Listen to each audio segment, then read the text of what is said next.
Hi friends, welcome to my channel. ఈరోజు మనం ఈ వీడియోలో తల్లికి వందనం పథకం గురించి అయితే తెలుసుకోబోతున్నాం. ఈ తల్లికి వందనం పథకం గురించి అయితే కీలకమైన ప్రకటన అయితే రావడం జరిగింది. ఆ పూర్తి వివరాలను అయితే ఈ వీడియోలో మనం చూద్దాం. అంతకంటే ముందు ఈ వీడియో మీకు నచ్చినట్లయితే లైక్ చేసి, షేర్ చేసి, సబ్స్క్రైబ్ చేసుకోండి. ఆంధ్రప్రదేశ్లో సీఎంగా చంద్రబాబు నాయుడు గారి ప్రమాణ స్వీకారం చేసిన తర్వాత అమ్మఒడి పథకాన్ని అయితే కంటిన్యూ చేస్తారా చేయరా అని అయితే చాలా మందికి అయితే డౌట్ ఉంది.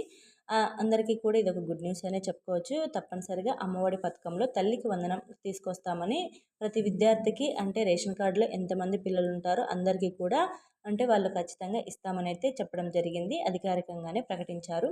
అయితే ఇప్పుడు తప్పనిసరిగా ఆధార్ కార్డు అనేది అయితే మీ రేషన్ కార్డుతో అనేది లింక్ అయి ఉండాలి. దాంతోపాటు ఎవరైతే తల్లులు ఉంటారో వాళ్ళకి సంబంధించిన బ్యాంక్ అకౌంట్ అనేది కూడా కంపల్సరీగా వాళ్ళ ఆధార్ కార్డుకి అయితే లింక్ అయి ఉండాలి.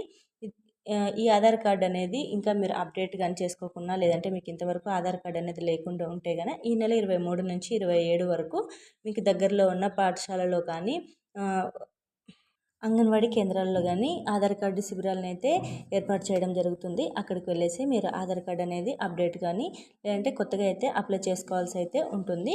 గతం మాదిరిగానే ఏదైతే మీరు తీసుకునేటప్పుడు రూల్స్ ఫాలో అయ్యారో అలాగే ఇప్పుడు రూల్స్ పాటించాల్సి ఉంటుంది. కాకపోతే కొన్ని మార్పులు అయితే చేసే అవకాశం అయితే ఉంటుంది.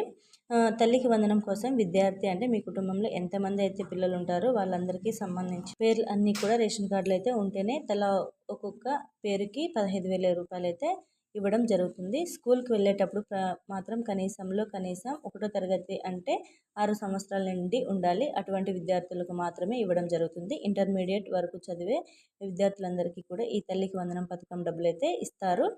తల్లికి వందనం పథకంకు కావాల్సిన డాక్యుమెంట్స్ అయితే ఇప్పుడు చూసుకుందాం. ఆధార్ కార్డ్ అయితే తప్పనిసరిగా కలిగి ఉండాలి. అలాగే తల్లికి మరియు విద్యార్థికి ఇద్దరికి కలిసే ఆధార్ కార్డ్ అనేది తప్పనిసరిగా ఉండాలి. రేషన్ కార్డులో విద్యార్థి పేరు అయితే తప్పనిసరిగా ఉండాలి. కులం సర్టిఫికేట్ అంటే క్యాస్ట్ సర్టిఫికేట్ అయితే కలిగి ఉండాలి. విద్యార్థికి 75% అయితే అటెండెన్స్ అనేది కలిగి ఉండాలి. ఎవరైతే తల్లులు ఉంటారో వాళ్ళకైతే బ్యాంక్ అకౌంట్ అనేది ఆధార్ కార్డుతో అయితే లింక్ అయి ఉండాలి. ఇన్కమ్ సర్టిఫికేట్ అయితే ఖచ్చితంగా ఉండాలి.